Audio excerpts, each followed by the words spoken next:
And now we do.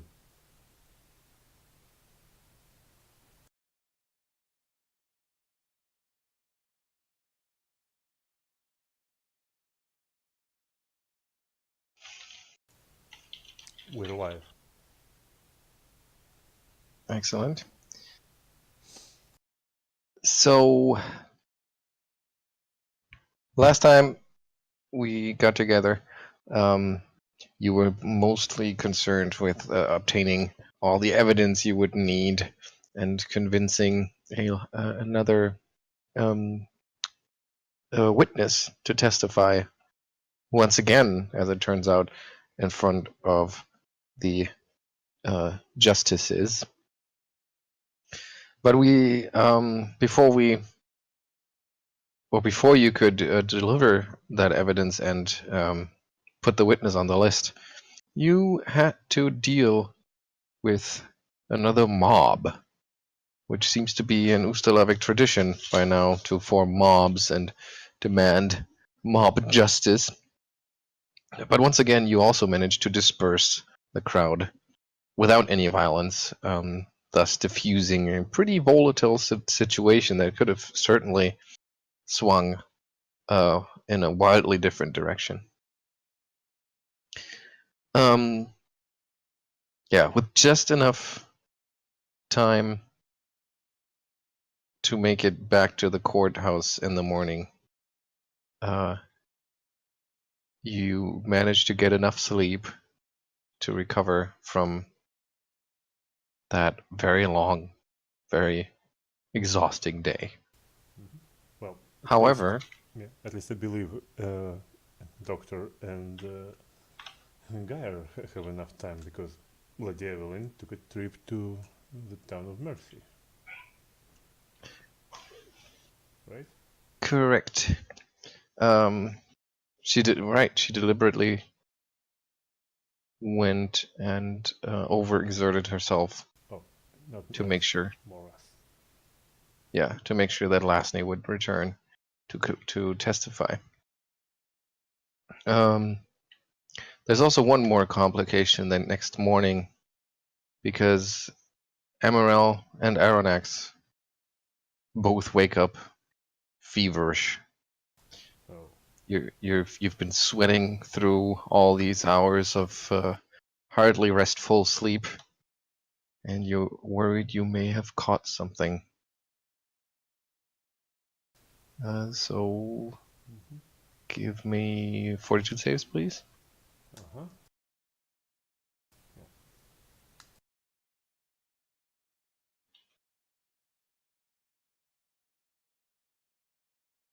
Okay. No, yeah. Doctor doesn't drink lesser restoration. I was just checking up the descriptions.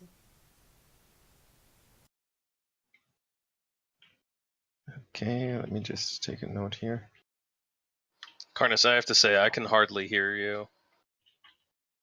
Oh, one moment.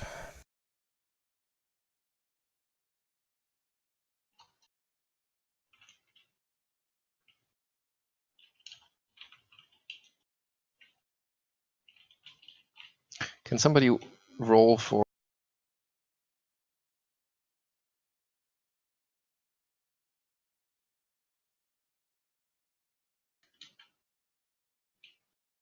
Okay. What about now? I can hear you just fine. All right. I don't know about Anthony. Yeah, you sound good now.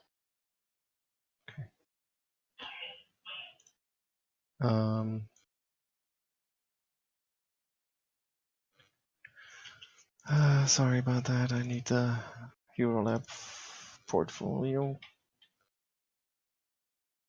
Damn, that must be a very nasty thing we caught.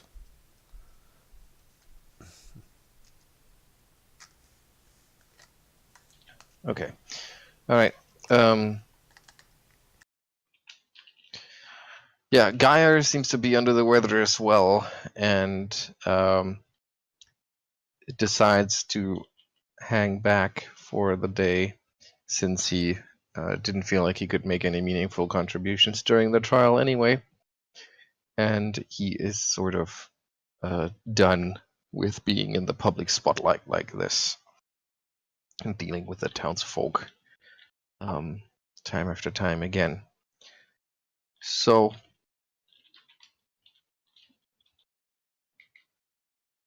you make your way to the courthouse, which is today heavily defended. They have called in some additional guards, and apparently rightly so, because the gathering crowd still seems pretty angry. They're not actively aggressive. They're not trying to hinder anyone getting to the proceedings. But the general atmosphere is very tense, very aggressive. There are numerous calls for the beast to be burned and this whole thing to be over with. It just seems to be something that, as every time you try to douse those flames, there's always some spark left that ignites the next day, and it's just some deep-seated hatred of the beast and the longing for seeing it burn. The clerks are already there when you get there, and the other members of the court arrive as usually, right on time, approaching 10 a.m. Any last minute stuff you want to do before we move into the actual trial?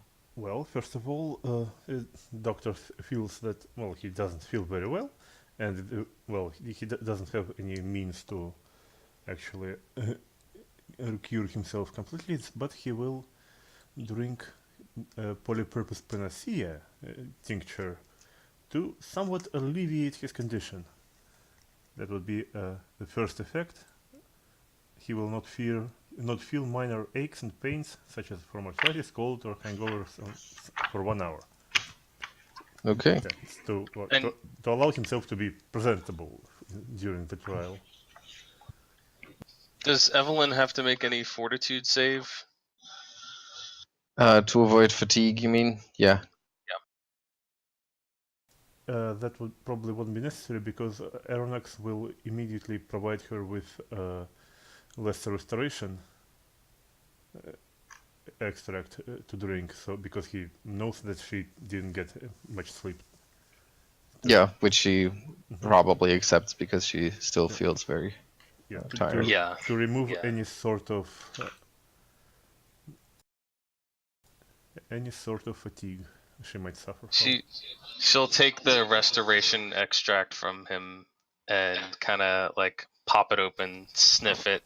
It should be fine. Eye him a little warily. Just take the slightest sip. Kind of swishes it around in her mouth for a second, and then just drinks the rest of the bottle, not taking her eyes off of him. Good. Well, he survived. Emaírel is powering through. And you all gather in the main chamber of the court. It's 10 a.m. The final day of the trial of the beast begins.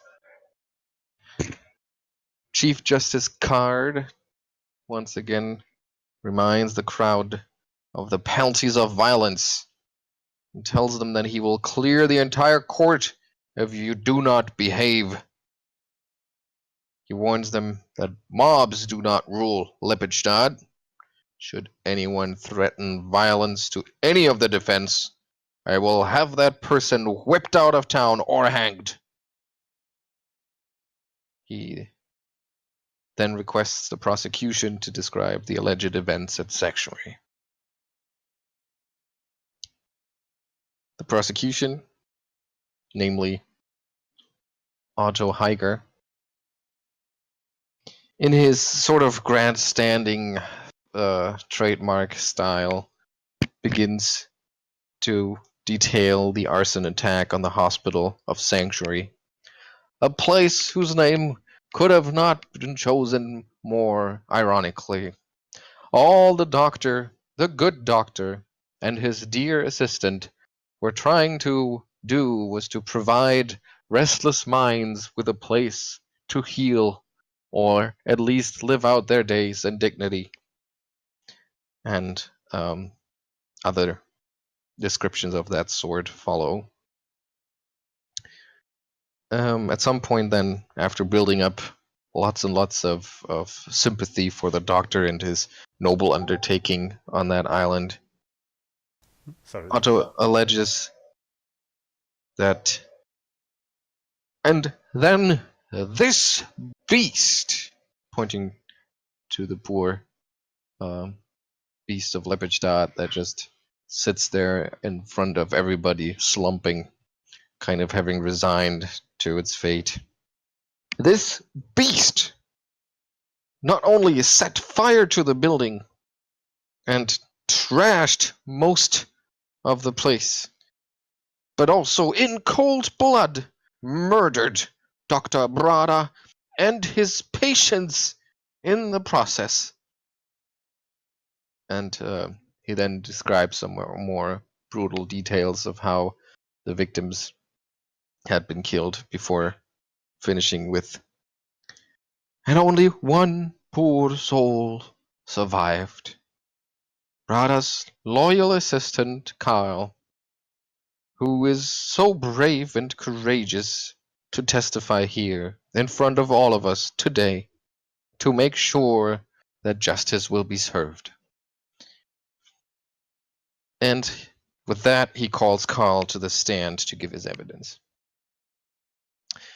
Carl pretty much recounts the story and exactly the way he told it to you in his hut. And Otto manages to, once again play up the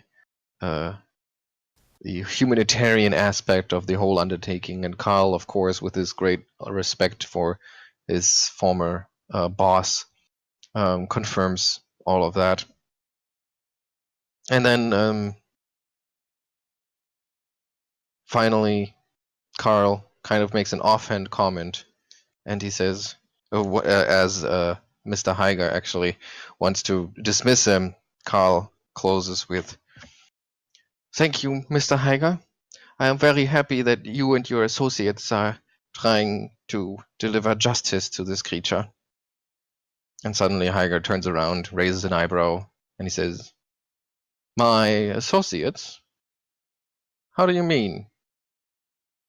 And then Carl is visibly confused, and he says, "Well, aren't you working with that polite woman and her friends?" And all of a sudden you see Geier smile wickedly, staring at Lady Evelyn, and he says, "No, but what would make you think so?" And Carl starts explaining how you came to visit and how he just assumed that you were with the prosecution. And he doesn't definitively say that Evelyn claimed she was working for Otto Geier, but the way he tells it, he was totally led to believe that she was working with Geier, and he had no way of realizing that she was working with the defense. And there's some mumbling in the crowd, and you can see that even the justices kind of look a little bit upset about deceiving a witness like that. And then finally, Otto says, "Well, I would hope, I would love to say that I am surprised by this description of the character of Lady Evelyn. But thank you, Carl, for now. I would ask you to clear the witness stand because we will need it one last time. I have something to tell you about this noble defender of that horrible creature. everything she has told us over the last couple of days should be put into a new light. I wish that everyone who is faint of heart should leave the courtroom right now, because this will not be easy for people to take in. May I Another. voice an objection? Is that a thing that you can do in this court? What is your objection? The justice card says. This sounds very much like it's about to be a character attack on the defense, not even the defendant. Your honors, I see not what this has to do with the case of the beast's innocence or guilt. Card says, Geier, I would like to hear where you're trying to go with this. And Geier says, of course, Your Honor. And I assure you that it has everything to do with all of the evidence and witnesses brought before this very court in defense of the beast, because, as we all know, we greatly admire and respect our holy sister of justice, whose judgment and sage advice has always warded over the veracity and truth of everything presented to this court. But, as the Sister of Justice will surely confirm, there are limits to the powers that even the gods hold over the mortal realm, especially when it comes to not exactly mortal. And he glares at Lady Evelyn as he says that. And the justice says, I still don't fully understand what you're trying to say, Geier, but objection rejected. Yeah, at this point, Arronax will sneer at Otto and says, if you're going to pull out what I think you're going to pull out, please don't embarrass yourself. I assure you that I will not embarrass myself, dear doctor. Your Honor, I call to the witness stand Jacopo, the lady's manservant.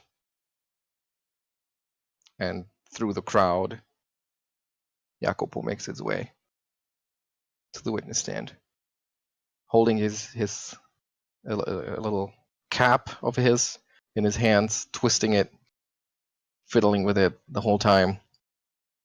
Doesn't make eye contact with Evelyn, not even for a second. Just stares at Geier, swallowing hard. And Geier says, please, Mr. Jacopo, you have confided in me about some misgivings you have. And then he starts interrogating Jacopo, asking him about the methods that Evelyn used in obtaining the evidence, and how she interrogated the witnesses, and all the details. And Jacopo kind of, he's not spilling it all in like a gotcha kind of fashion, but he's slowly telling all the little bits and pieces of it. And once all of that is laid out, and Geier, of course, makes or tries his best to frame everything in the way that Evelyn was only cheating and bullying and muscling her way through all of this. And then finally, Geier says, "And now I need you to tell me the last bit you told me about your lady." Hold on. Can I ask real quick, what exactly is he revealing? Because I mean, he's mostly been tending the carriage while we've been doing things. Yeah, but you were of course talking about it in the carriage. You had a carriage full of bloody evidence the night before. Well, I think Sure. he would have plenty of insight in how things went down. And like I said, Okay. he's not revealing anything horrible. You know, he doesn't really have anything like that to say. Well, But Geiger takes the little details he does have and the little inelegant details of your investigation that he mentions. He takes them and plays them up and turns them into something way bigger. Okay. And then the last thing he says, and tell me why you decided to come and confide in me. And Jacopo takes a second and he says, I've been with the lady for quite a few years. Like many others of her servant, we have always served her loyally, and she has treated us well. I always wish nothing but the best for Lady Evelyn. But I don't feel like I look at that beast, he says, pointing to the sad-looking creature in the cage.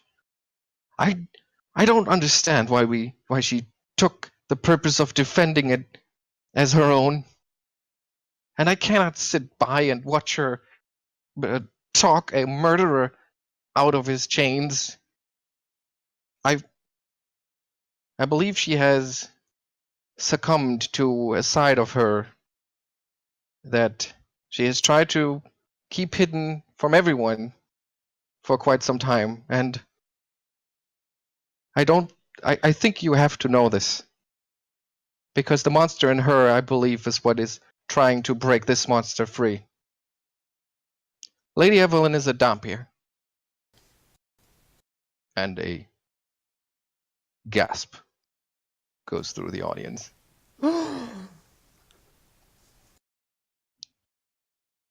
Justice Card takes him a lot of time banging his gavel onto and he says, "Silence! Order! Order! I don't understand how this concerns any of this, Geiger." And Geiger finally wraps up the entire scene, and he says, "Well, dear Jacopo put it just exactly the way that I see it. Lady Evelyn, herself tainted by a monstrous heritage, has taken it to be her cause, out of pity to another monstrous creature, to liberate it and to deliver it from what would be just. By trying to break the monster free, she is trying to keep her own monster inside. She, as you've seen, she has crossed the lines of legality. She has crossed the lines of modesty and politeness to gather what evidence and witnesses she presented to you over this course of the 3 days. And I tell you, how good is any of this?" At this point, Dr. Arronax will bang his hands at the deck on the desk, and rise in all his 2-meter tall height, and ask him, "Well, Mr. Geiger, then what would it make me then? You know my credentials, don't you? I'm a respectable professor at Lepidstadt University, and my blood is red as yours. Yet here I am, defending this beast as well. What would you attack me with?" Objection, Your Honor. It is not turn for the defense's turn as of yet. I get to speak uninterrupted, don't I? Dispense with that, Mr. Justice Geiger. kind of snarls at the doctor. Says, "Sit down, doctor. Defense will get its turn." Yeah, doctor sits visibly no, what's the word? Just angry, I suppose, a little bit. Mm-hmm. Distressed. So he drops himself back onto the chair, and Geiger gives another arrogant sneer towards the defense bench, and then he returns to his speech. Once again framing Evelyn as the more of a monster than a human, and would we believe to follow the judgments and the revelations of a monster to save another monster? And he gets some powerful response from the audience with all of that, but nevertheless, he continues to go over all the other details of the last couple of days, and he brings in other cases as well that the beast allegedly did, which is of course easy because in Lippichstadt everything is blamed on the beast, and he kind of tries to make this about more than just the 3 cases that have been tried over the last 3 days. And then he finally settles the argument or finishes his argument. So in the end, we all need to ask ourselves, do we wish to let a obviously murderous, obviously evil, and terrifying beast, do we wish to unleash it on our general populace, on our children, your daughters and sons, just because of a few technicalities presented by another monster? The prosecution rests. The justices then call the defense to the stand. What does Emaírel know about the legality of being a Dampier in the Pitchstadt? It's in no way illegal.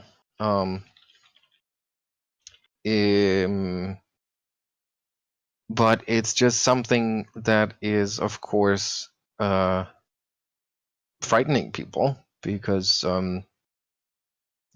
they are spawned in some form or way by vampires, and vampires are a very real threat, at least a perceived very real threat in Ustalav.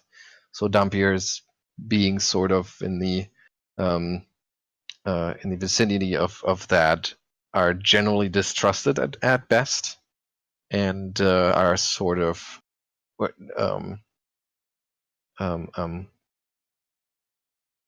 people are just scared, and you've seen how violent people can get here towards things that they're scared of, and Otto using that sort of fear is certainly a powerful tool, even though it is in no way illegal to be a Dampier. Anyway, a Dampier is under the protection of the law, just like any other intelligent humanoid would be.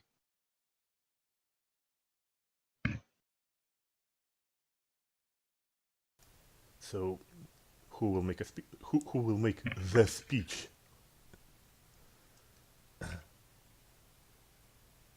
Well, I mean, Evelyn is just sitting there in absolute shock for the moment, and she's just staring at Jacopo.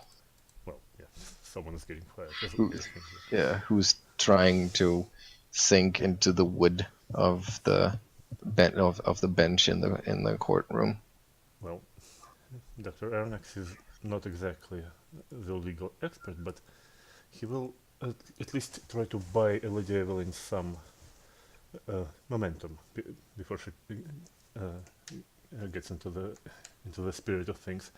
So he will rise once more from his seat, give a scorching look to Mr. Geiger, and he will begin. What we see here is an incredibly shameful display of a legal attempt of smearing the defense, Your Honor. First of all, I must say that people do not choose their parents, neither yours, Mr. Geiger, neither mine, and gods are my witnesses. My parents caused me no great deal of embarrassment in my years. I'm sure neither did Lady Evelyn. So, so first of all, her her ancestry should not be at the trial on this trial, but the only the evidence that we bring to the table, the evidence of the innocence of this beast. He makes a meaningful pause without not having a name for the beast to name it by. And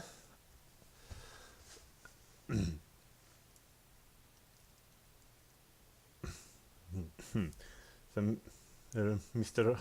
Geiger here had a very nice performance here.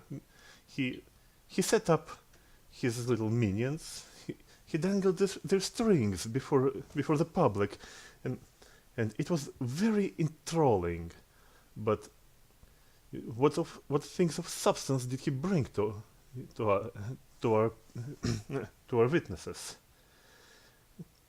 Well, he revealed a secret of our defense that has very little bearing on the facts of the case, and the motives for our defense, well, for us being the defense should be largely irrelevant, because if it's not us, then someone else would be defending it, and we just trying to do the best job we can with it.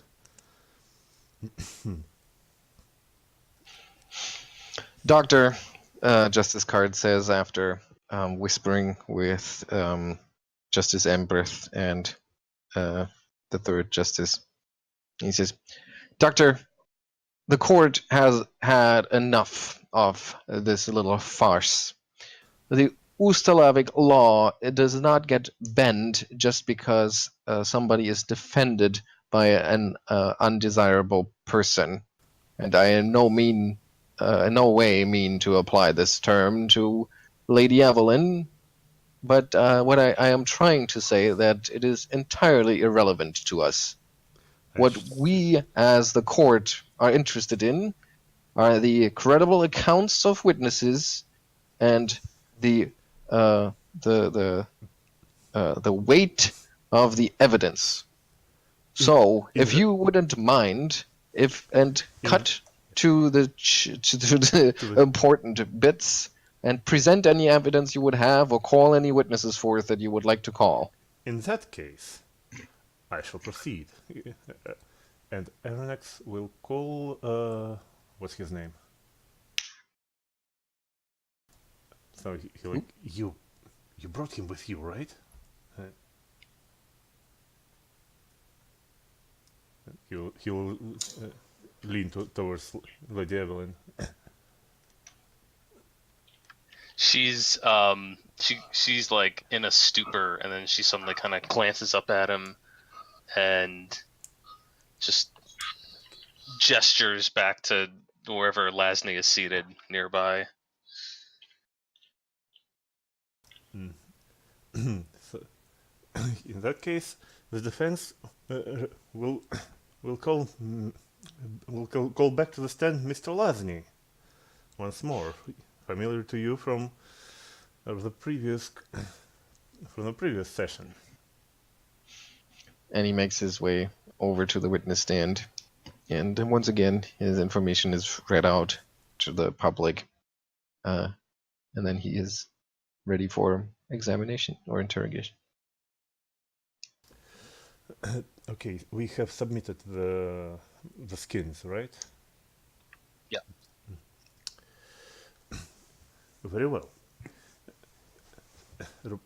Please, ladies and gentlemen of the court, remember the following statement from Mr. Lasny's testimony the days before, and I suppose now, right? About the beast of Lepidstadt being in the encounter with the fiendish crocodiles in their native swamps that nearly ended our own lives when we investigated the site. And the beast of Lepidstadt having no mark of him evidencing such encounters. As far as I remind, this evidence were dismissed on account of Beast Lepstadt having unusual powers that so far were undocumented by anything and unsupported. However, what if I tell you that we found some evidence of another being that was in the encounter with such a beast and bears a mark of it, and by all accounts bears this great similarity to the defendant? And in that case, he will produce the horrible skin of giant mongrel man. Yeah, and the shambling man's skin is brought into the courtroom under some cover, of course, and then it is revealed, pulled up once for everybody to see, and once again the courtroom gasps as one. The people turn away in disgust. Even the justices flinch at when they see this horrible costume. Please accept my apologies to subjecting you to such a grisly sight, but such is the investigation process. Now, what you see before you is a skin of something that used to be a so-called mongrel man, horribly mutated creatures, and this being was known in the urban lore as the Shambler. I believe we know that, right? Yeah. As you can see, it on its surface traits, it bears great distinction to the defendant, well, great similarity to the defendant. It is giant, it is monstrous, and no doubt it was violent. And at this point he will turn the stand, I suppose, with the skin to reveal the great mark of the bite. And this being was in Morest, and it was subjected to the described events, and we have unshakable evidence of this. Give me a diplomacy check. Ay. I have diplomacy of 1. Yeah. So the reveal is you just don't have what it takes to deliver this, to give like a pointed delivery of something, to build up to that moment of reveal, and to really capture the audience and string them along. And you get way too technical about it. You talk about the composition of the skin and the scar tissue and all of that. And I'm a doctor, not a lawyer. Exactly. And it's just, the evidence is right there, and there's no way to deny it. And I assume you also, that's why you called Lasney forth. You will ask him to confirm that this is what he saw. Yeah. So he will confirm that, and that of course makes your point, but you just lack the showmanship and the for lack of trying, but yeah. But it's clear that you're no Evelyn and you're no Geier either. And you feel like you're starting, even though you made a point with the evidence, but you feel like you're starting to lose the public, the audience here. Well, it's not like we gained it to begin with such display. Right. Yeah. Yeah, but they're they've all been sort of shocked by the revelation, and they are definitely swinging in one direction right now, and you're not doing a great job of making that stop. Nevertheless, like I said, you made your point. Mm-hmm. And is there anything else you want to ask Lasney, or will you dismiss him after that. To be honest, neither I nor Dr. Arronax have no idea what he can actually ask of him right now. So, unless Lady Evelyn suddenly so does he kind of... Yeah. So he kind of stands there and he's like, I didn't prepare for this. This is not my job. And looks at Evelyn, who's still in her stupor, and like, if you want to jump in now, anytime would be a good time.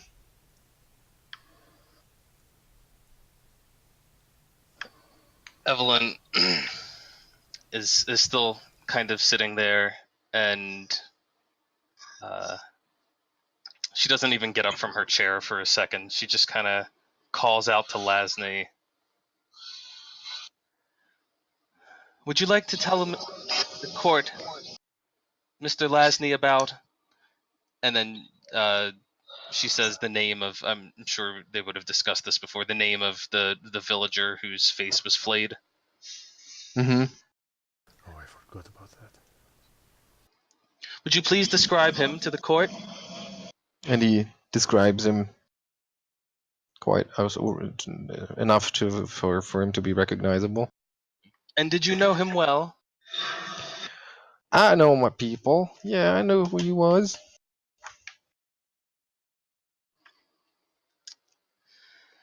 And, Mr. Lasny, what happened to this man?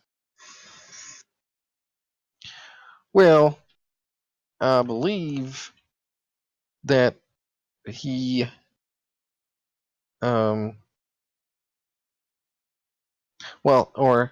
thought that he was fine. You know, I saw him around town, but then you came along and showed me that horrible face mask of his that looked like it was quite older, and that made me kind of confused because I could swear that I had seen him after his skin was cut off his face, which I don't think that is possible for a man to do.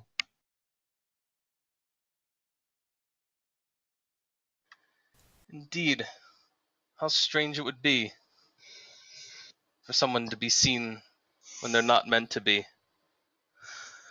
Unless someone was capable of appearing to be things that they're not. You hear from the crowd, oh, she knows what she's talking about. She just... The bust, please. Bring up the bust. And the bust is delivered to the center of the courtroom. And she's going to take the face mask, whatever, and she's going to take it up to the bust and fit it into place. And she goes, Mr. Lasny, would you say that this is the gentleman you were describing before? That sure looks like him.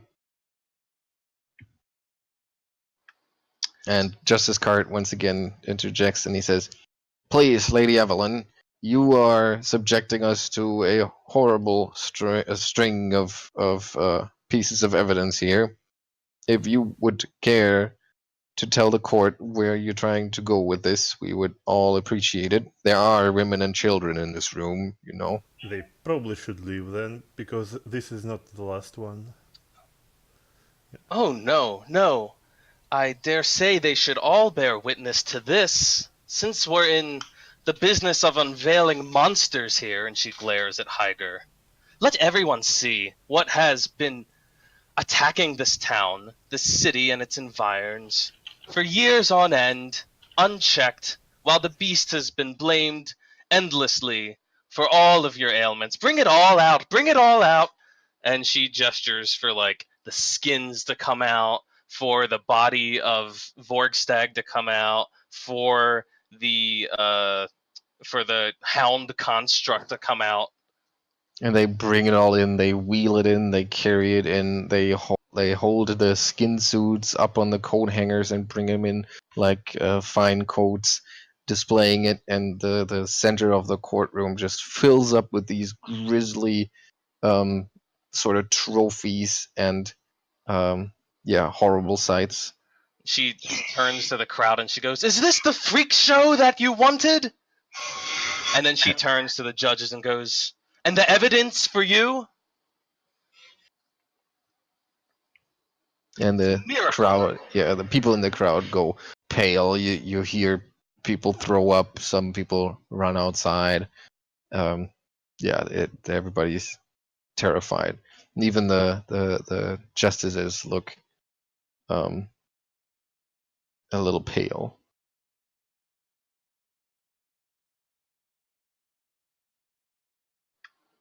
And Evelyn's, she's kind of done with the pageantry, and she just walks over to the body of Vorkstag and she goes, "This is a what are they called?" Skinwalker, I think. No. I don't think that's a skinwalker. Like a skinless one or whatever. Skin stealer is what a they skin would call. stealer. Yeah. This is a skin stealer. An evil fey creature capable not only of killing the living, but, as you can see, of amassing quite a collection of their skins. Can disguise itself in them, as it did, appearing to be the Shambler, as it has, appearing to be various other members of your community. You knew him, most likely, as Dr. Vorkstag of Vorkstag and Grind's Chemic Works. Or perhaps you've known him by other names.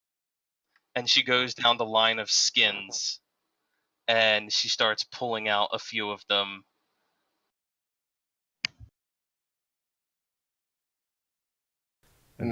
Perhaps you will recognize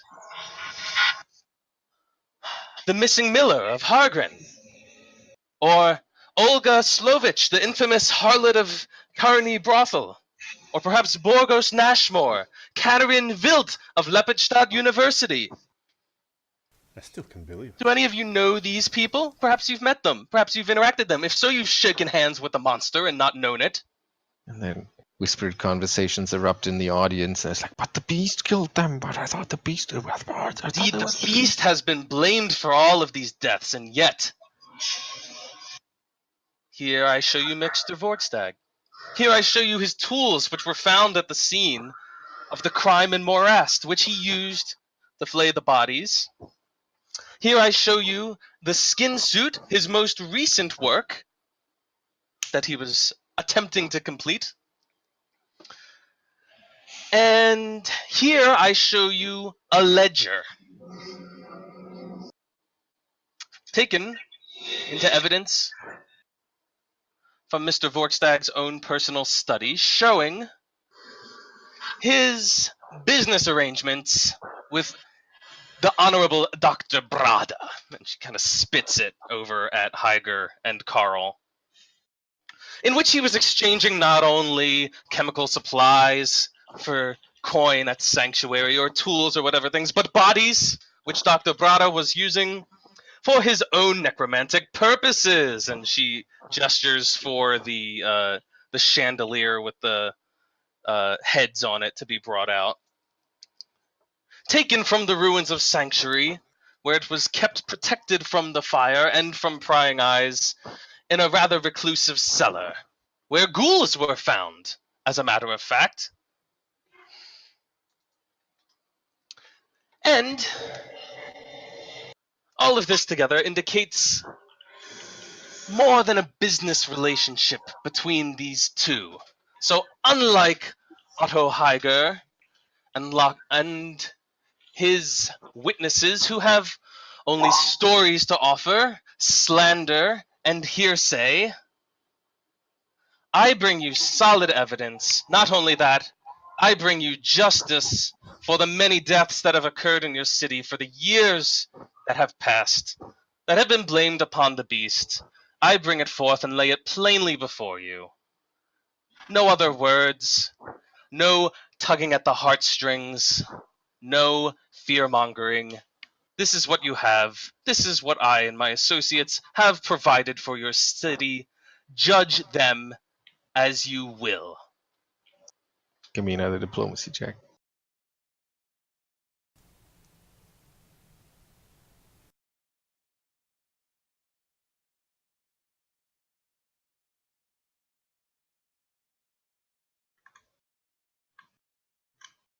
Nice. I believe this is kind of like Evelyn's mic drop moment. Yes. Okay, so she walks back to the defense bench after this, and of course, more conversations erupt in the audience before the Chief Justice Card calms the crowd down once again. He says, "Order, order, silence! We have heard the defense. We have heard the prosecution. It is now time for the court to deliberate. 3 days of trial are behind us. We have seen much evidence. We have heard many testimony, and we will deliberate and discuss if the beast can be found guilty or innocent. We shall return in about an hour." And with that, the three of them get up and are led out of the room into a separate chamber to deliberate. The crowd once again, like everybody jumps up, and there's more chatter and talk, and there's like, oh, what are they gonna do? I hope they're not gonna set it free. No, it has to burn. But what if it didn't do that? What about this skin stealer? And a very conflicted state. Evelyn, so I would imagine that you would probably look for Jacopo in the crowd, but Otto Heiger kind of moves into view as she does so, and he says, "Oh, my dear Lady Evelyn, congratulations to your first trial. No matter the outcome, I think you have managed to pull through quite admirably. I hope you don't mind my strategy. No hard feelings, right? It's all just business. You understand."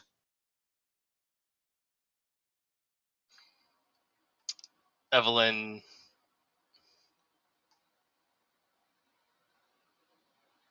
has a little bit of difficulty controlling her face, which is probably the first time that anyone's ever seen that.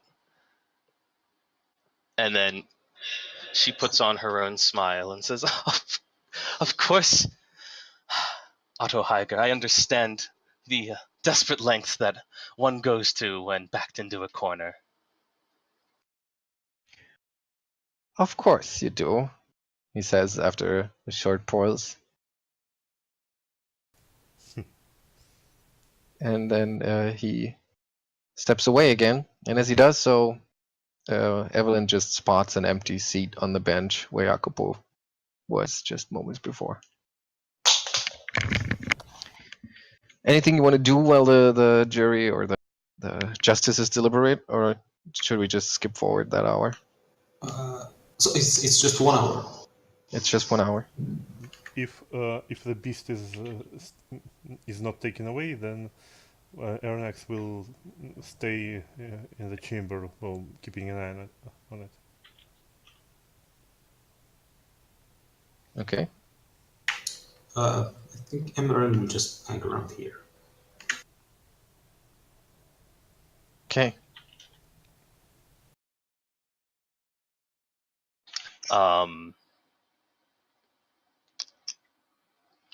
Evelyn really, really wants to leave. That's okay. But If I she don't wants to think... do that. Evelyn is going to leave the courthouse and find a quiet spot, and she leveled up. She got one more use of her mesmerist tricks, so she's going to activate it on herself, basically to give her a disguised self, so that she can appear to be just another member of the crowd. And she's going to re-enter as part of the audience. Okay.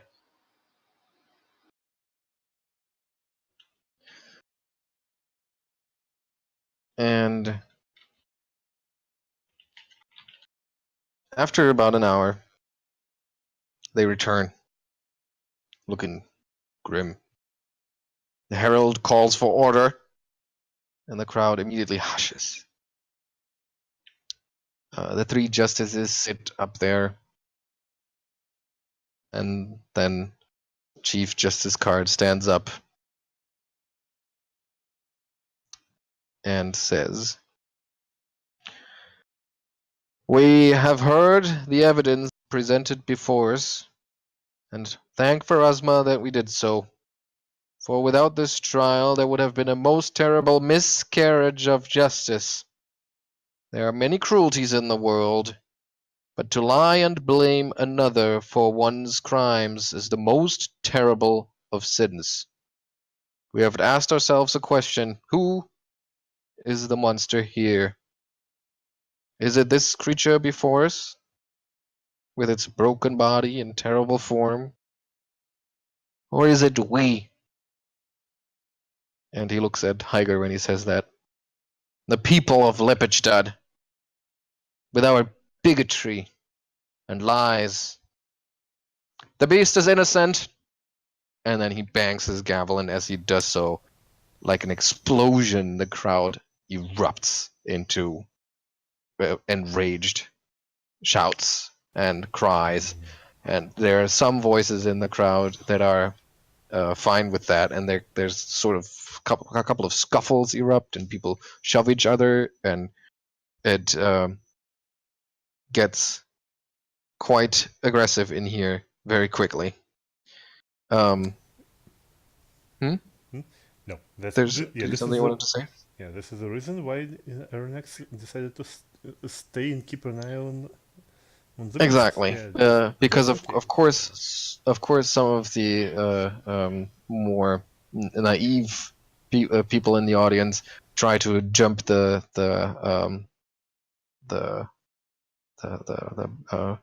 barrier towards the center of the courtroom, try to get to the beast, and kind of like do, not even sure what they would do, but they're trying to get to the beast. And Arronax, you are quickly joined by some of the guards of the courthouse guards, who quickly manage to unlock the cage, and the beast looks up and sees the crowd kind of moving in on it, and starts to kind of reminds you a little bit of an animal that's backed into a corner. As it looks up, it's obviously starting to get frightened, and it breathes heavily and seems to be working itself up a little bit. Arronax will try to. Well, he doesn't touch the beast, but he will try to be present next to him, saying something. Careful, my friend.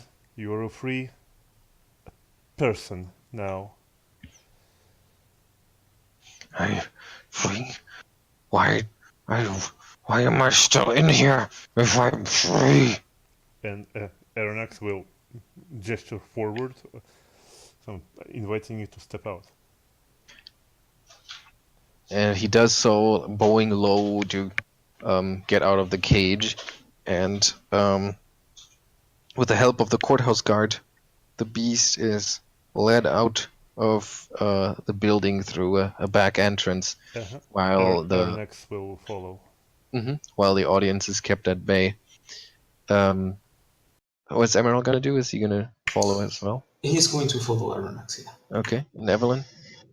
Evelyn's probably got a sense of the layout of the courthouse, so she's gonna basically go out through the front but try to meet up with them around the back. Okay, so you join them around the back, and so all three of you, together with the guards, escort the beast through baying crowds that quickly catch up to you, all the way to the edge of the city. And the beast looks up at the enraged townsfolk, and some of them aren't even mad; they're just gawking. And it looks over your past your heads onto these crowds, and he says, looks back at you and he says, "Is this my freedom?" And before you can even answer, he turns around and just sadly takes a few steps, then turns back and he says, "You are my friends. I want you to visit me. Come see me at my father's house. He doesn't usually like visitors, but he will love to meet my friends." We appreciate this offer, my friend. Who is your father?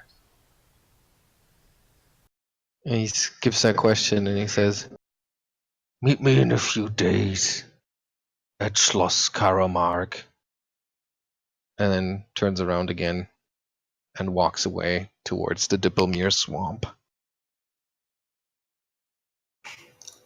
Is the way clear for him? Yeah, mostly. I mean, there's no mob that has formed outside of town, and there are just some individuals, but nobody would dare to accost him.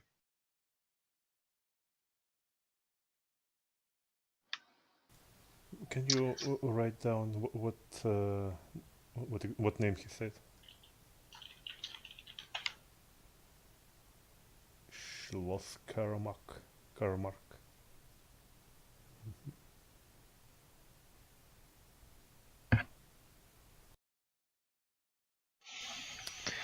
Well, that was an eventful morning.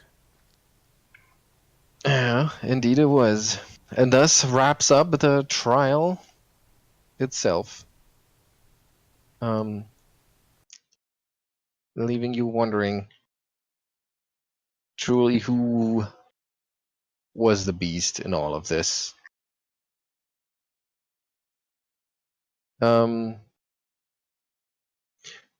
you return to the courthouse to meet up with Couple and make sure that all the technicalities are taken care of, sure there's paperwork to be done. Judge Dermid, Emberth Dermid, who had asked you in the first place to investigate, catches up with Evelyn, and with her icy blue eyes, she gives you a sympathetic look, and she says, "This has been rough, much rougher than I had hoped, but you have made sure that justice was served. I would like to invite you to a cup of tea later. You know, like civilized people."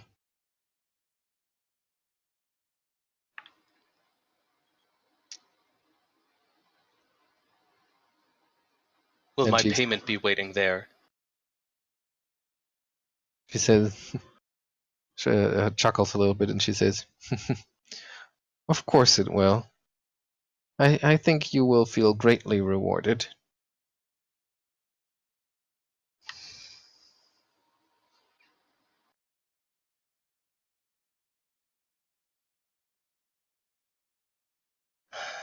Very well.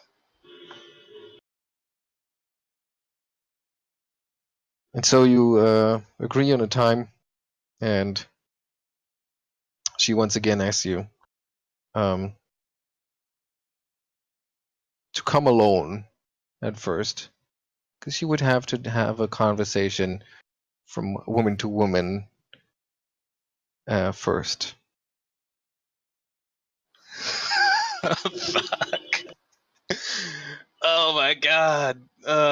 There's nothing Evelyn wants to do more than just skip out of town right now. But she doesn't even have her fucking driver. Mm-hmm.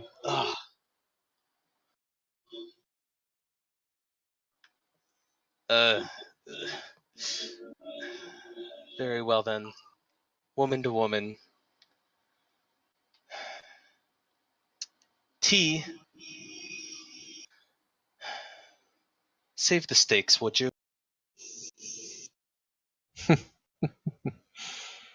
Oh, don't worry, Lady Evelyn. There's hardly a place safer for you in Lippstadt than my home. And with that sort of enigmatic comment... Wait, Evelyn's sense motiving that. She's sense motiving that. Yeah, give me a sense motive. She's totally a vampire. She is serious about that. She's curious about you. You can sense that, and she probably wants to have a conversation with you away from other ears, so that you can be honest. You would guess, or maybe she can be honest. But there's no subtext of a threat here in any way. Okay. Then Evelyn's gonna kind of nod a little more earnestly.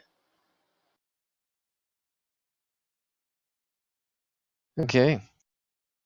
So what are we gonna do for basically the next couple of hours? What before Evelyn then goes to meet Judge Jeremy?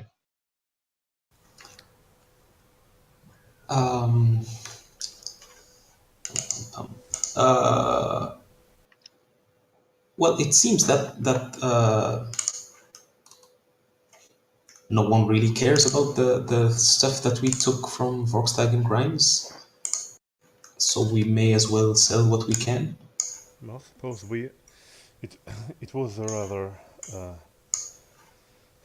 draining experience for the last couple of days, especially on our wallets. And we probably should reimburse Lady Evelyn for the funds we drained from her as well. And maybe, just maybe, we might actually find a way to, well, fix her energy drain from being resurrected. Yeah, Evelyn is going to. Yeah, she really wants her money back.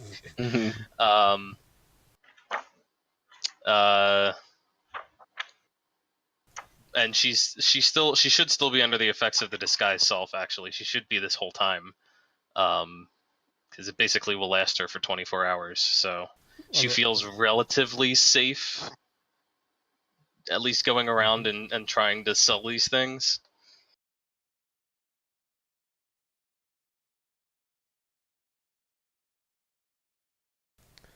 Yep, Dr. Arronax himself actually wants nothing more than just to find get back to his flat, get into his study, and sit down and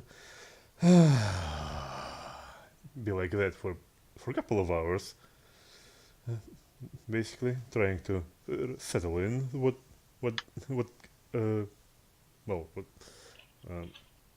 I forgot the word.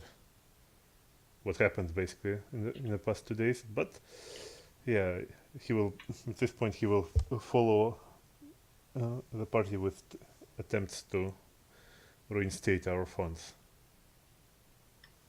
Actually, screw all that. Evelyn doesn't. Evelyn wants the money, but first she wants to find Jacopo.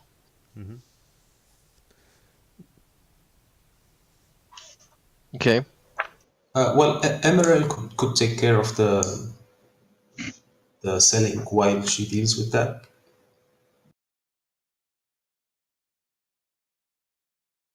Okay. So Doctor and Emaírel start selling the loot, while Evelyn. What does Evelyn tell the other one where she's?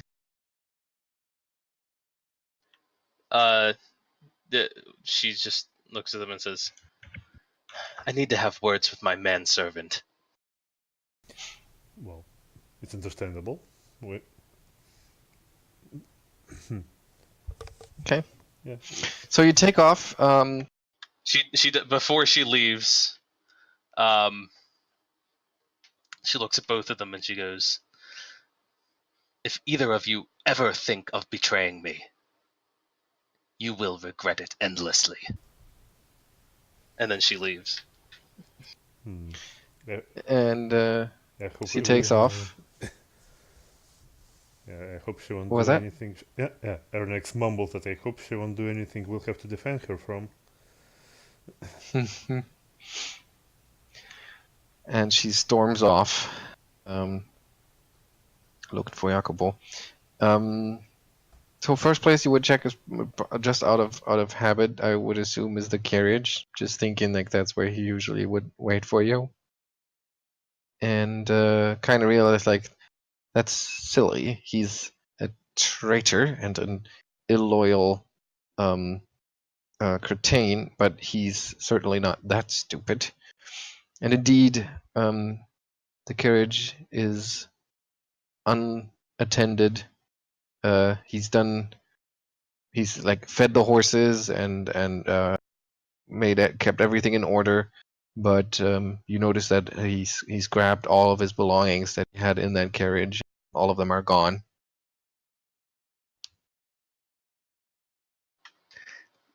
Yeah.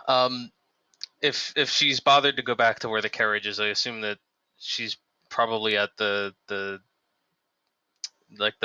boarding house where they're staying. Yeah. So she's gonna quickly check in with Hannah and see if Hannah knows where Jacopo's gone or if she's spoken with him recently. Okay. When you tell her what happened, she breaks into tears. Oh, I don't tell her what happened. Oh, you don't tell her. You just ask her about Jacopo. Okay, yeah. So you ask her about Jacopo, and she says, "No, he's not here. He left. He said he wanted to watch the trial, but please, Lady Evelyn, what happened today?"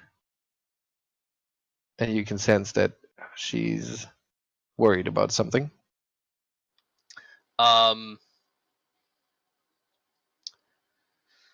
She says, Jacopo proved himself a traitor to House Throd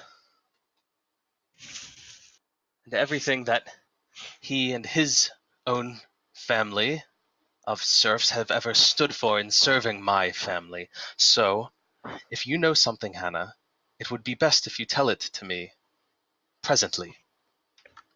And she breaks into tears when you mention him being a traitor, and she said, "I am so sorry, Lady Evelyn. He's been talking about this for a long time. I'm so sorry.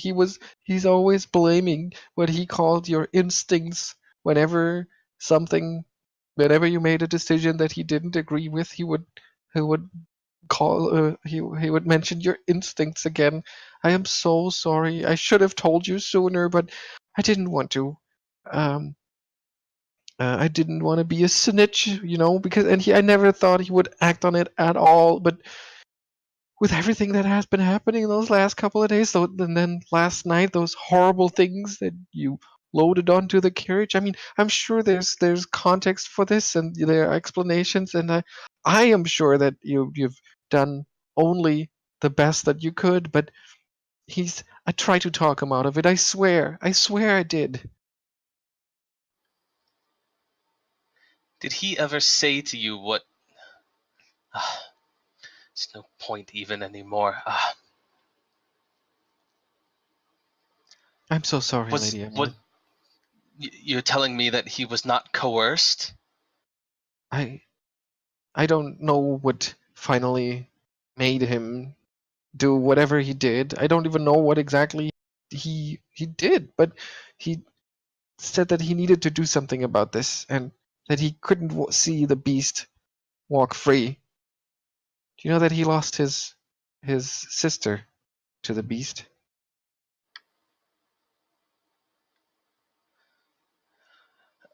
No, I did not.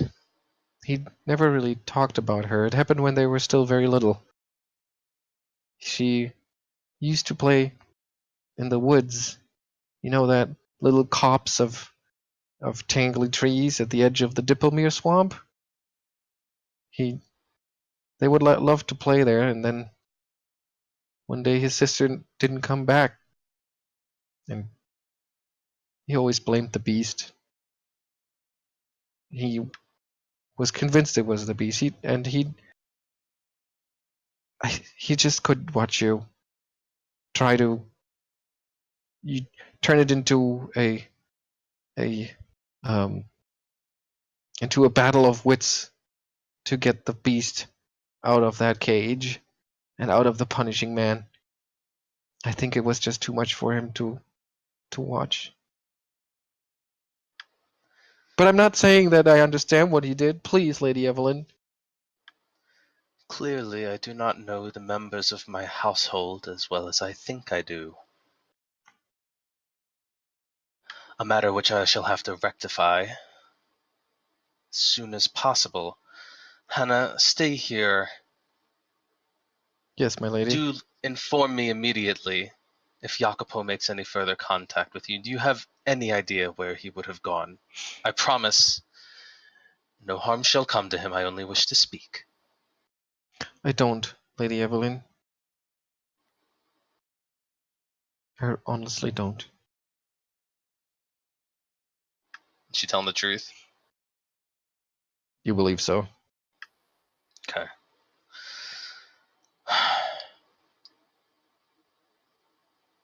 Very good.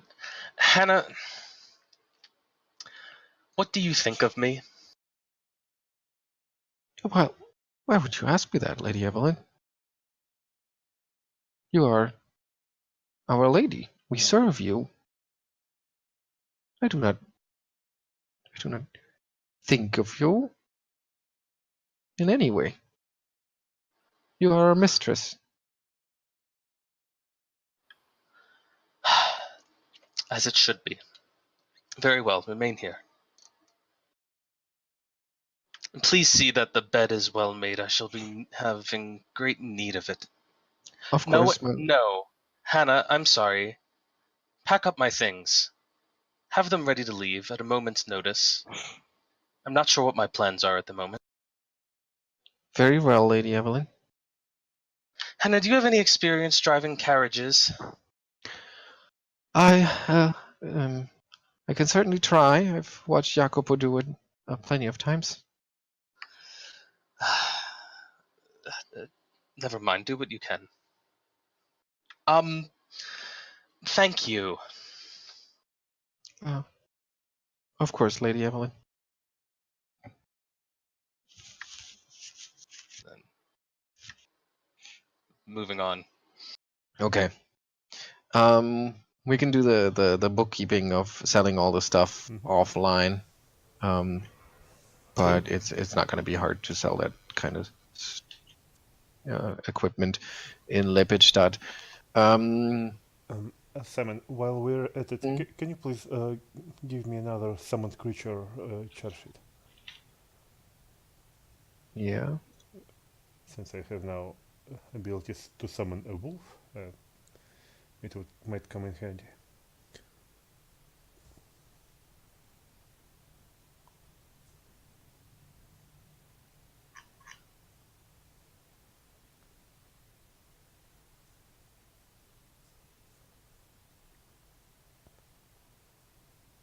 There should be a copy of Augmented Dog that you should be able to edit.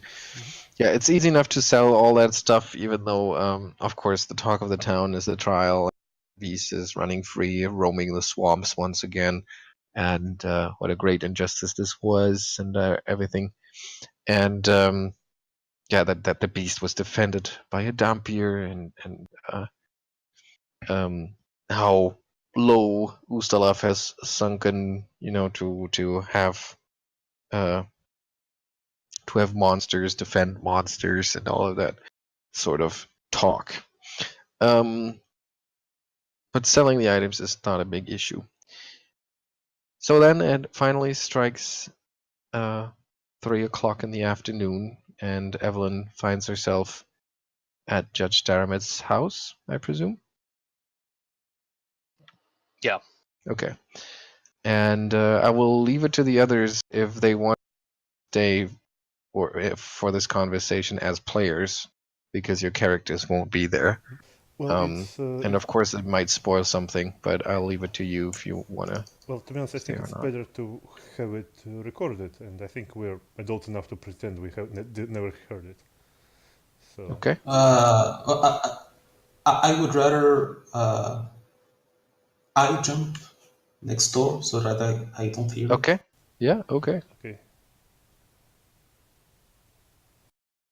And I'll try to figure out how to clear the charge sheet of a copied dog. Okay. So you enter Judge Dermot's drawing room. Wooden panels everywhere, heavy wooden floorboards, bookshelves laden with books. The air is kind of musty. Apparently, Judge Dermot hasn't been able to air out the place properly for a couple of days. But then again, she must have been quite busy lately. She prepares some tea for the two of you herself. You notice the absence of any servants, which is kind of uncommon for somebody ranking as high as Judge Dermot. And you could swear that last time you were here, there was at least a butler around. So it really seems to be just the two of you. And she asks you to sit down on a fine Vudrani sofa, and hands you a marvelous Tien porcelain cup and a beautiful silver spoon right next to it, and pours you some nice, very nice smelling herbal tea. And then she pours herself some and sits back. And all this time, a huge grandfather clock ticking away the seconds in the background. And there she sits on a high-backed chair. She's almost sinking into it. Her gray hair tied back in a bun, and she just has a tiny little smile playing around her lips. And she just stares at you for a little bit. Icy blue eyes, giving you a good long stare. And you know a thing or two about stares, of course. You know how to stare into a person's mind, how to look at them that they are too terrified to look away. But this is different. She does seem to pierce the facade that you have carefully fostered over years and decades. And that's kind of confusing to you. She doesn't have this air of superiority about it. More like she just sits, the way she sits there and looks at you, she just seems to be so understanding, almost motherly in a way. And all of that without even saying a word.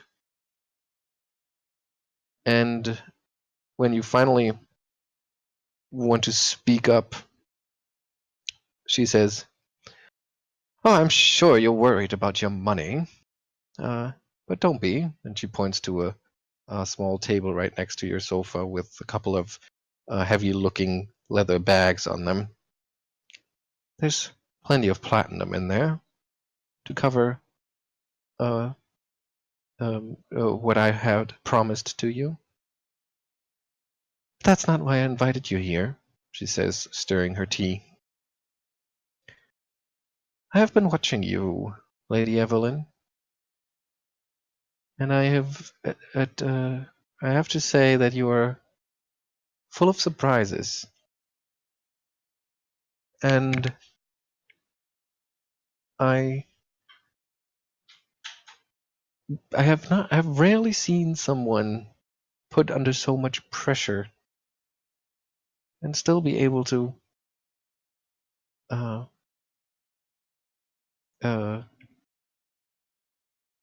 follow through with everything.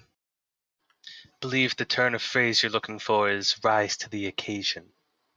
Yes, lady, that's a very good way of putting it. Rising.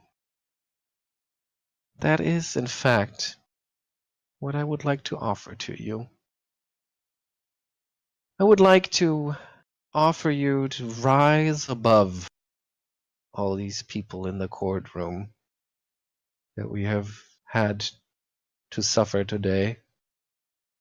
Rise above these short-sighted people like Otto Geiger, who think that a witty argument in the courtroom is everything in life. No, I know that you are seeking more in this world. And as it just so happens, I am part of an organization whose goal it is to elevate its members to a higher plane of existence, to enlightenment.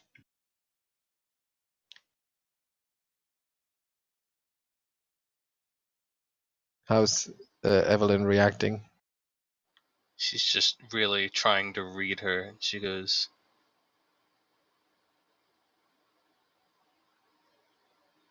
"Are you Moroi or something else?"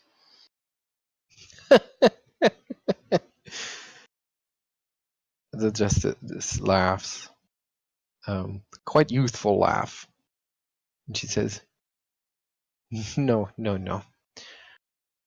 I am no immortal, but I do not care about your heritage as well. That is not why we have taken an interest in you. No, I am just a mere woman, but I have dedicated my life to the studies of the occult, the esoteric, the hidden truths beyond the civil facade in this world.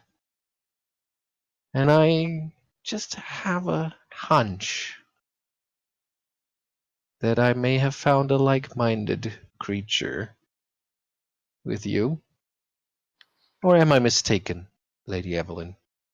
And she noisily sips from her teacup. So this is about the order, then. And she looks up over the edge of her cup and smiles once again, and she says, "Perceptive as always." "Indeed it is. So you've heard about the order." Not as much as I'd like, I have to admit. More than some. That is more than anyone outside our ranks can usually say about that. Indeed, the order is interested in offering you to join.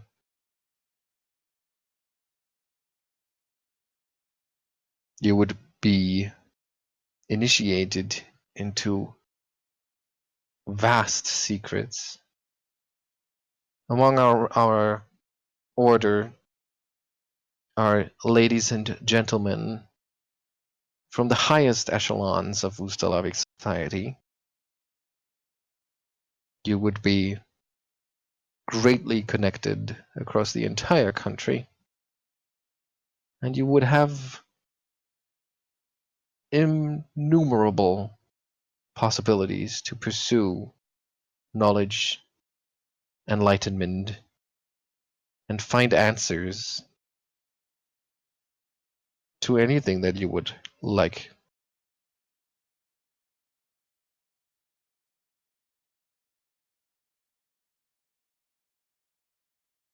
What do you think, Lady Evelyn Throd? And what would the order have of me in return?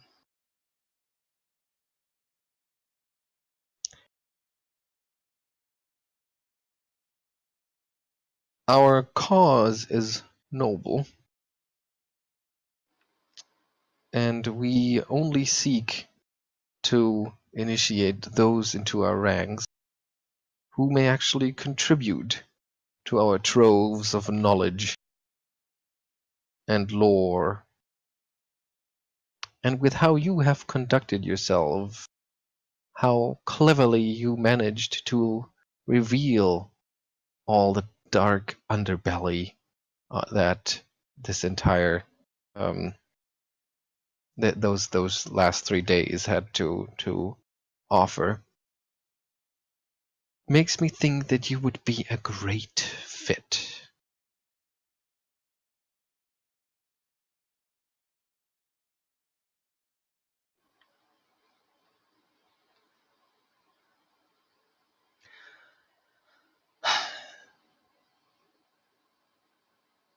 Well, As you hesitate, she says, "Did you know that it was Arcanists from the Order that finally defeated Kazuma?"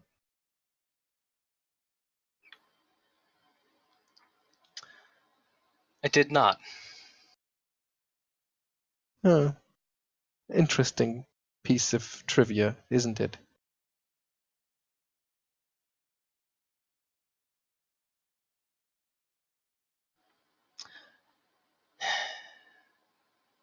Under normal circumstances, I must say that I would be happy to take my platinum from you, and that I've enjoyed my brief little jaunt out of town. It gets rather dull on the shores of Lake Lias, but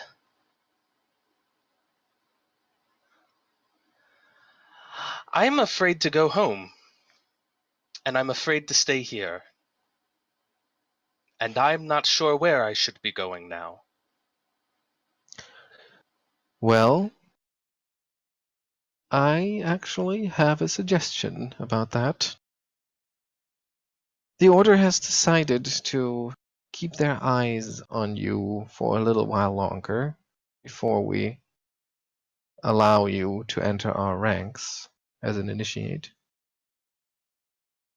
And I am a little concerned about what the beast mentioned when you released it into the swamp.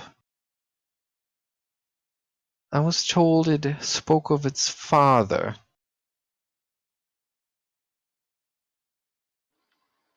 May I ask who told you this? I thought we were quite alone. She laughs again and has another sip of tea. The Order knows a lot about what happens in Ustalav, as you will learn. Anyway, from your reaction, I take it that this information is indeed correct. And I am a little troubled by the implication of that. If its father would truly turn out to be Count Karamark, then I am a little worried about what other creations he may be up to in his remote castle.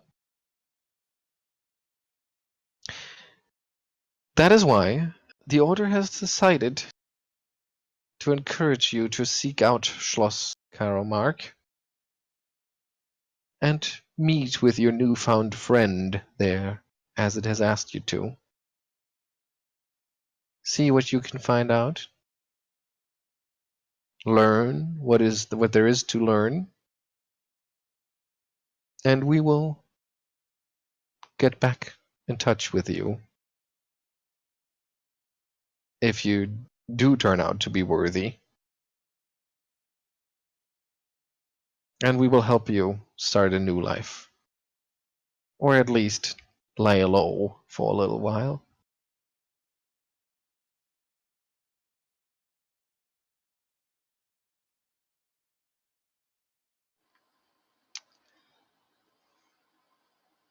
Well, Lady Daramid, I find myself in need of allies, more now than ever. I must say that your offer is quite conveniently timed, but nonetheless, I shall accept for the moment. She nods and she says, "Splendid. I understand your hesitations, but I am sure that in the long run, you will see that this little chat was a turning point towards the light for you." I often find the light is blinding and makes me itch. Oh, pardon my poor choice of words, dear Lady Evelyn. And thus your conversation wraps up. One further yeah. question. Hmm. What of my companions? You say that I sleuthed all of these details out, and yet I did not do it alone. Indeed, you did not. But it seemed to us that they were your allies indeed, but you were the driving force behind it. And it is only the most powerful that are worthy of entrance to the order. That's not a good answer. Strike that. That's not what she said.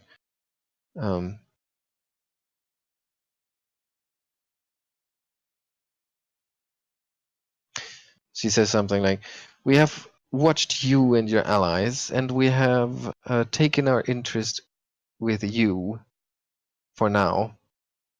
We also trust our members to pick their allies, and maybe someday, if you do end up getting initiated, you might petition for your allies to join our ranks as well."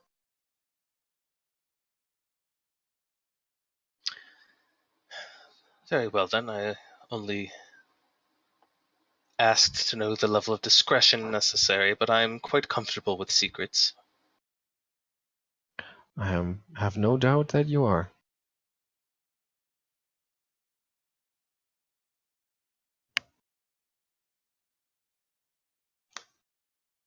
And thus, Lady Evelyn takes her leave. Yeah, well, were the rest of them going to come, or was it just, am I just going to take the payment to everyone else? I would assume you just take the payment. Okay, alright. Yeah. So you grab the 4 bags of 100 platinum, just as was promised. And yeah, I guess you meet up with everybody at around dinner time. Sure. Okay. So then we can bring Sam back. Okay. So Sam, Yep.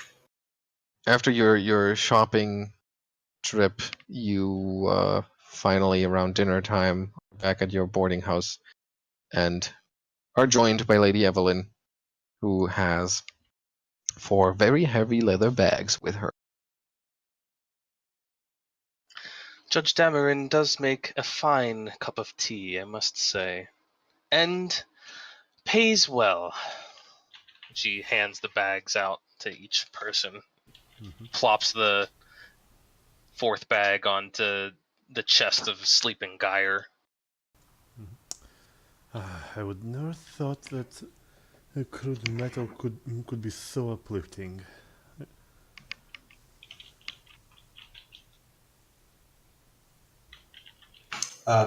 Ember is going to peek into the bag. 100 platinum each. Nice.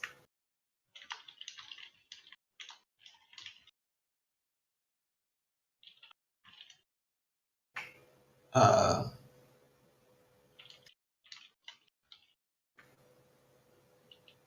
well, he's going to walk over to Evelyn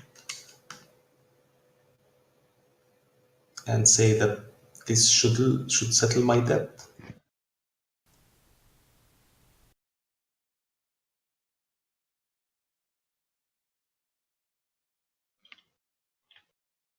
Anthony? Oh, sorry, push to talk. Yeah. Evelyn will take it from him very matter-of-factly. And she goes, "Consider our debts erased."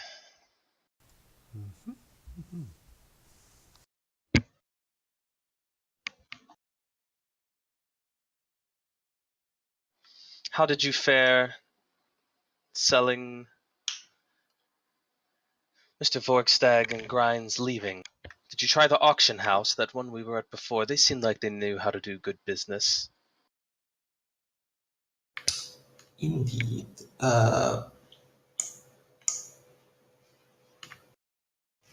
I'll put a list on Discord for the things that I think we should sell.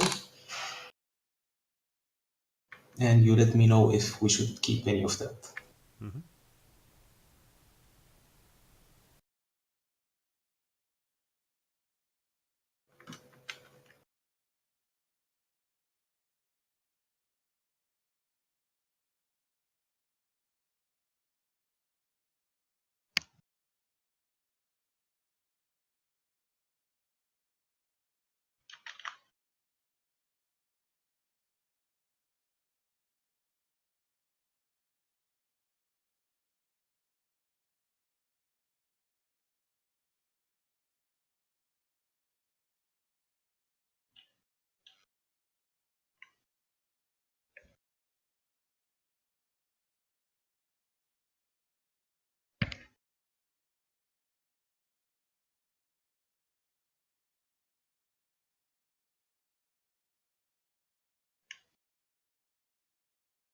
And there's a few more things, but we don't have a value for them.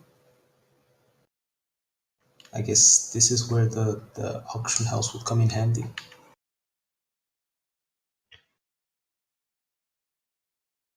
And I'm sorry, Sam. I know you were telling me earlier, but is that including the things that Emaírel was not willing to take, or not?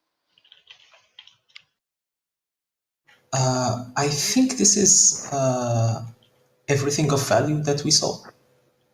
Okay. Yeah, I think you're right, because I was trying to re-listen to that episode. I think you added it to the list, even when Evelyn said she was grabbing it. I think you added it, so that's fine though. That's all good.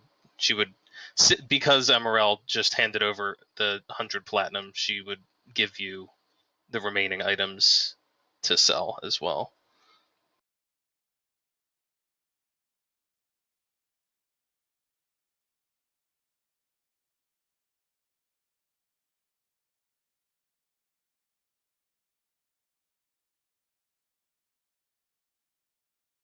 Mm-hmm.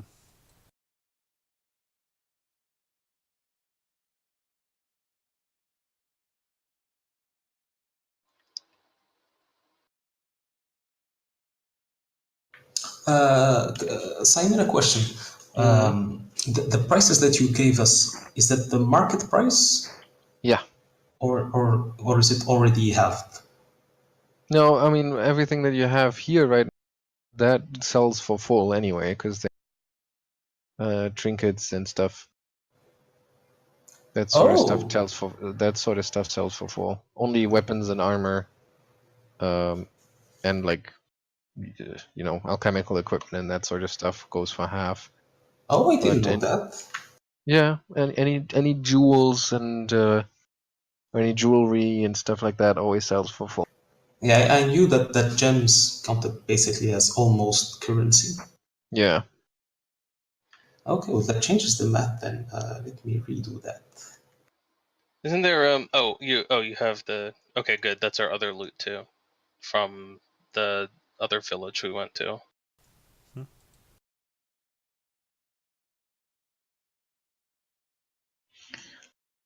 Where did you find the stuff that you don't have a price on? It's marked as S16. That sounds like Harrowstone. Yeah, I think that might have been some of the stuff that we nabbed from Harrowstone from that secret room and never realized what to do with.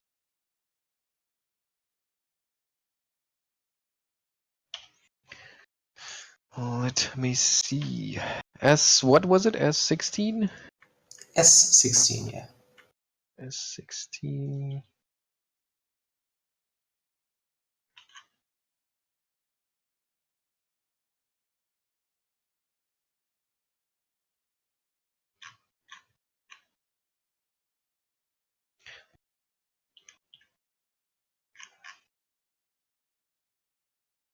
Okay, so the War Medallion is 40 gold pieces. The unframed painting is 100 gold pieces. The set of a noblewoman's silver hair clips is 35. The masterwork punching dagger is whatever a masterwork punching dagger goes for. The painting you said 100, right? Yes.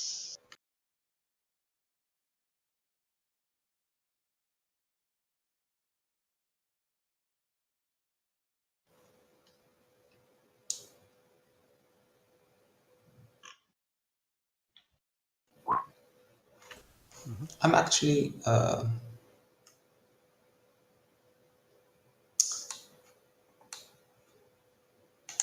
if you don't mind, I would like to hang on to the medallion.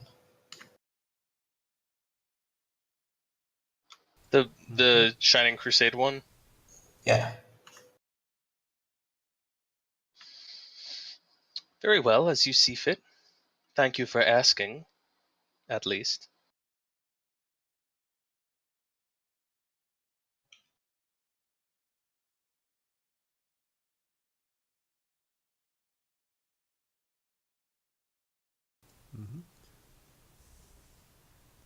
So yeah, I suppose that should be enough for us to restore at least one negative level to Lady Evelyn.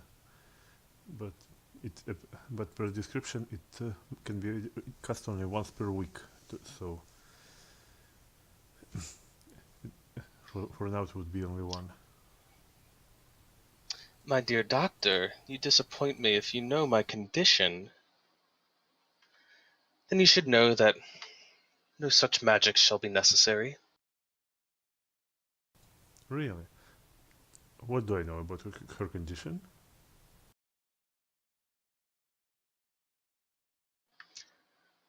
Well, considering that the whole world knows of it now, I am, as Otto Geier said, a Dampier. Oh. It was not slander, at least not in the strict sense of the word, since it is true.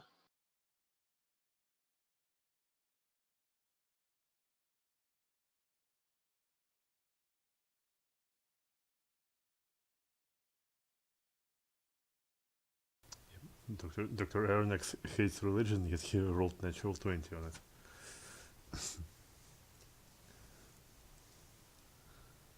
Although he is not trained, so I suppose it doesn't count.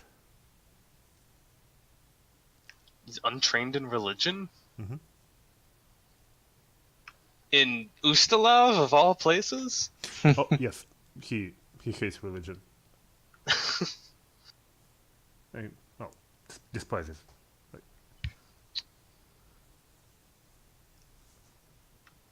Well, Okay, so yeah, but if you don't know anything about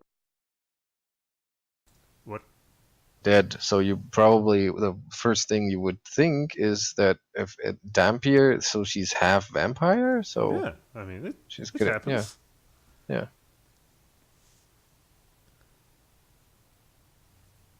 So, but how does what is the doctor's reaction to that? Like, is he? Well, I mean, we already kind of know that she's not all there because she got almost burned by my healing bombs. So he's not actually surprised. Mhm. So he kind of just like I take it that while Evelyn is like treason and like my secret is out and I've been exposed.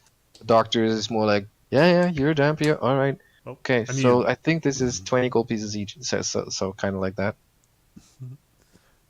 I mean, he's a man of science and not a man of superstition. Hmm. Well, in fact, superstition is why he hates religion. So when she says it, and well, it was mostly coupled with the trial, so Dr. Arronax is like completely deadpan at this revelation. Yeah, so Evelyn's trying to read and probably not getting a whole lot. Yeah, you just see the doctor and you like, I just told him that I have vampire blood and he kind of skipped right over it and went back to the matters at hand. Oh. What is wrong with that guy? Yeah, if only she knew what Dr. Arronax had in his blood lately, since she wouldn't be so calm, I suppose. And what have you now, Haldris? Are you now Naėllaṛian? Oh my God, your name confuses me so much every time. Naėllaṛian, what do you have to say? Well, you don't sound any more, how to put it?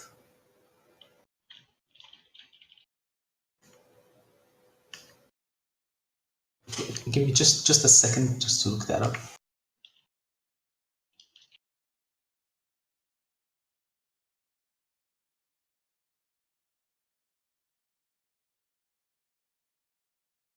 Yeah, you don't sound any more unpleasant than any other arrogant aristocrat. I mean, Lady Evelyn, with all respect, we've traveled with each other for almost a month, I suppose, by this point.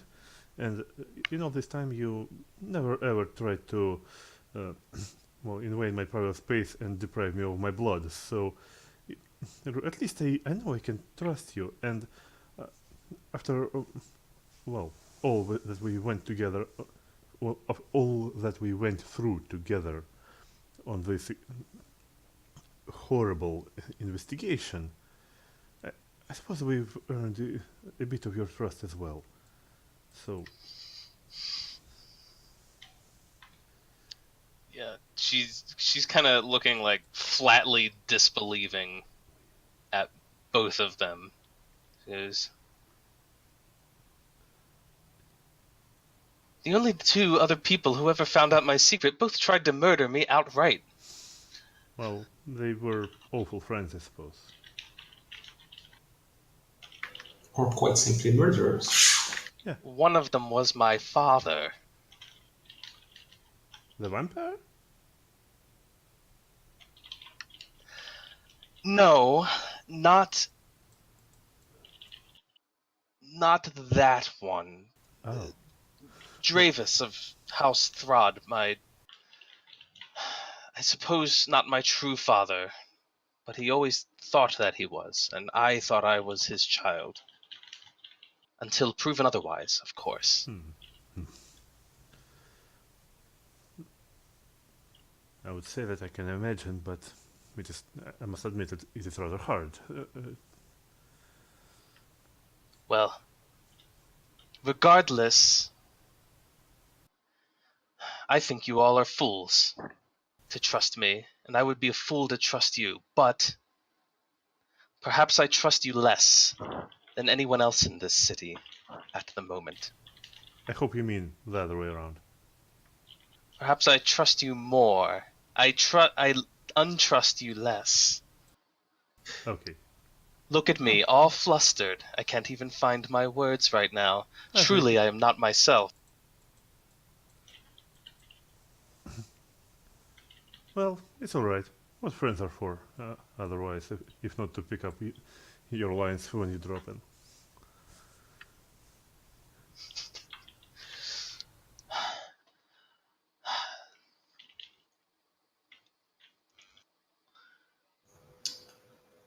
So what does the future hold for you now?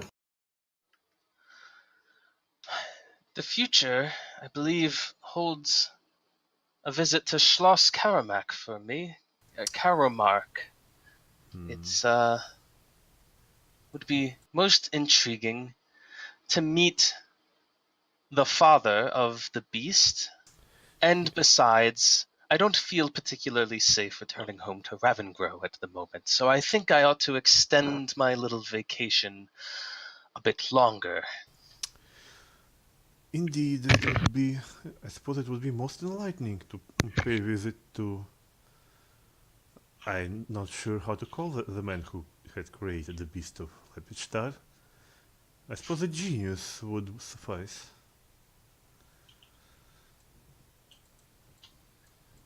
Funny, I was going to call him the true monster, but to each their own. Yeah, I suppose.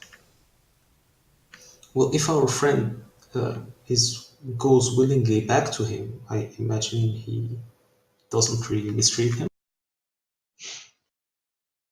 Well, the degree of free will of Beast of Lepidstadt is still to be determined, but that is the reasonable conclusion.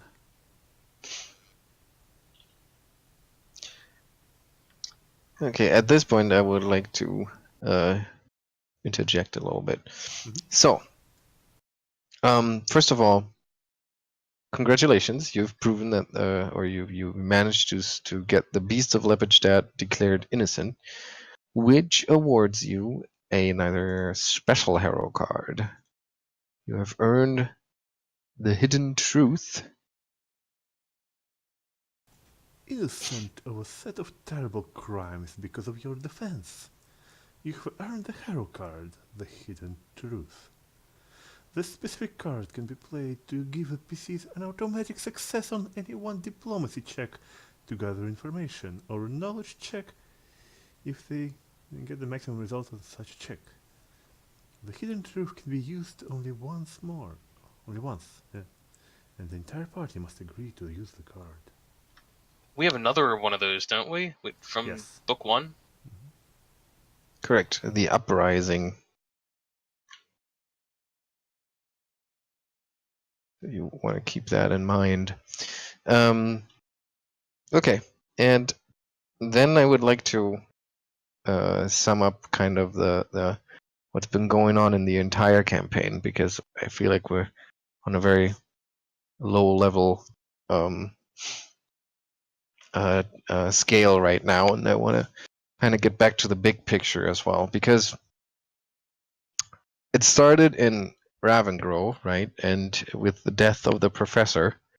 And as you've learned, that death that was at first considered to be an accident actually wasn't. Correct? Yes, it was a nasty plot by some rather shadowy cabal of beings that actually stirred the ghosts in the Harrowstone and caused the death of our dear friend, Professor Lorimer. Correct. So that's what you found out, that's what you learned.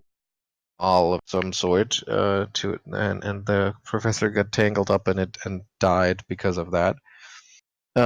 But there was no lead for you to follow, so instead you went with the professor's will and came to Lepidstadt hoping to just pick up your reward and be on your way. But instead, you became the defenders of the beast.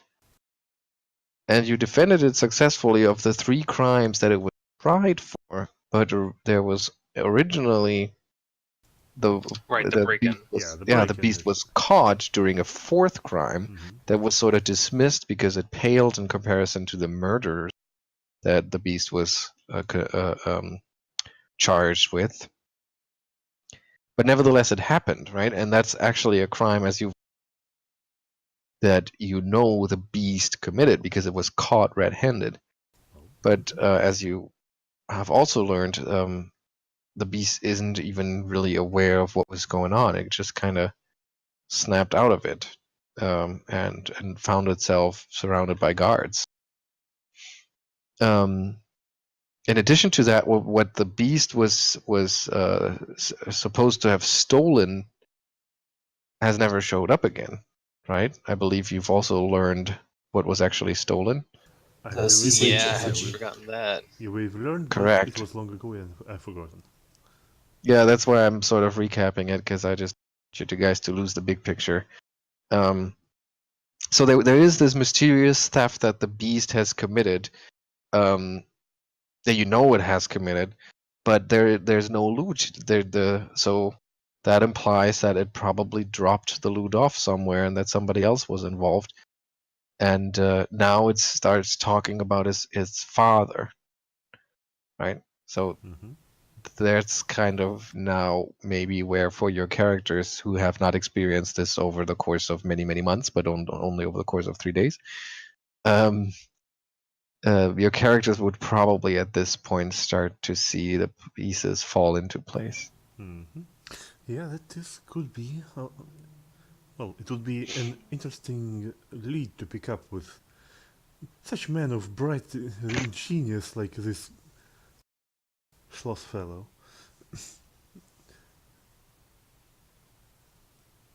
Mhm. Although, to be honest, I mean, it's kind of weird to think that a man would. Well, yeah, I suppose it warrants an investigation. And that's where we're headed next time. Mm-hmm.